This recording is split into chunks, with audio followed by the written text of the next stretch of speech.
In the book, I'm going to talk a lot about the effects of your habits.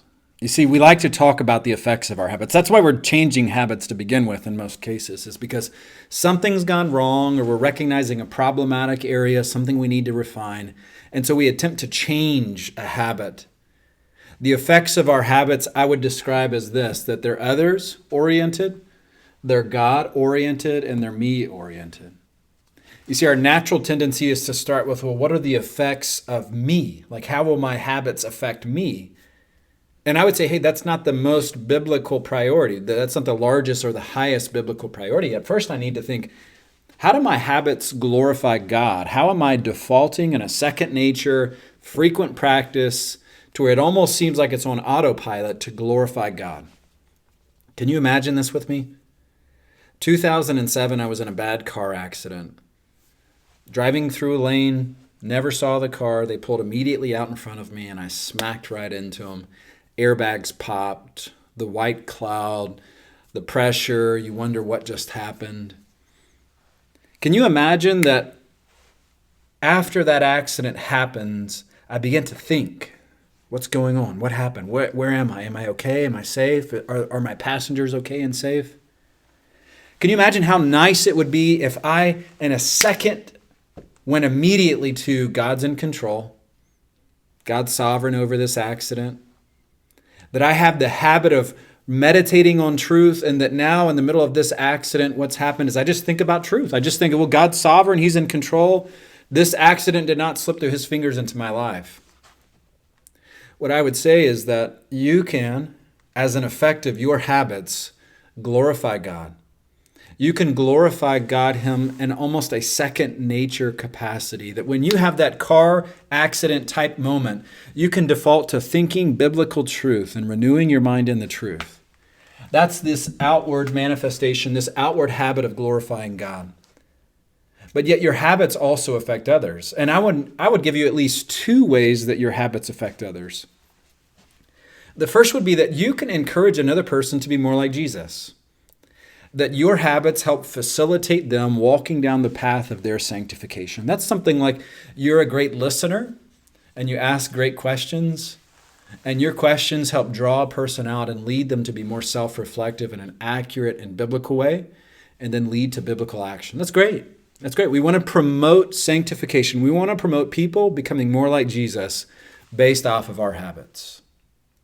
But we do recognize that not everyone that we interact with will be a follower of Jesus.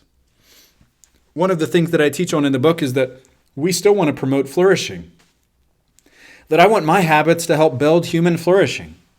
That of a common grace benefit, the things that I do on almost a second nature habitual capacity would help facilitate human flourishing. I'll give an example of littering. That I don't litter as a habit, not because I believe everyone's going to come to Jesus based off of me not littering, but because I want to help promote an environment that's clean. I don't want my neighbors to have my trash blowing into their yard. That habit of me picking up trash when I drop it is a habit that may not promote them becoming like Jesus, but it may promote human flourishing. So the effects of habits are God first, others second, me third, to where now I experience effects and I experience change and I experience the results of habit development. Let me give you just a few examples of this. One of the things that Scripture teaches, and I read this in our first lecture about change and habits, that God uses our habits to change our heart, to facilitate change in our heart. That could be the habit of going to church. It could be the habit of Bible reading, the habit of prayer. It could be the habit of giving your tithe to your local church. That God uses those habits to help facilitate change at the level of your heart. That's one effect. Another effect is that God uses your habits to form you into a certain type of person so that your character is literally formed based off of your habits. There's a classical way of speaking of habits, which is habitus, meaning that I become a certain type of person based off of what I practice. So if I practice kindness enough in a daily, God-enabled, Spirit-filled way, if I practice kindness enough, I become a kind person. Patience enough, a patient person. Love enough, a loving person. that the effect of habits on me are, first of all, that God uses habits to change my desire, God uses it to form character, and God uses it to facilitate daily functioning. That we often teach our kids good habits to help facilitate daily functioning, or we teach our grandkids that when you're done, put your plate into the sink or into the dishwasher. That those habits, the second nature response, that when your grandchild stands up with their plate, they have a compulsion to now go to the dishwasher. That's the intent of your grandparenting or your parenting, that you're helping facilitate daily functioning. And that would be an effect of habits here. But what you're going to see, and what I hope to show you in this book and in this series, is that I'm not starting here, and here is not the only reason. I can't just start with, well, I want to function more, and I want to be more efficient in my functioning. Remember, go back to the purpose of habits. But recognize that there is God first, others, and then me. It is entirely appropriate for you to want to increase efficiency and productivity in your daily functioning here. But yet I know that my habits aren't only about me here. It's about God and others first.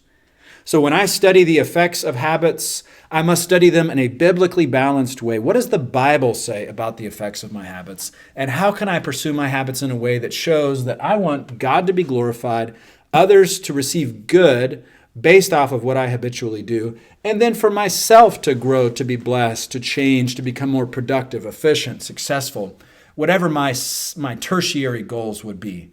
That would be an effect of habits, but it's not the first, and it's definitely not the primary.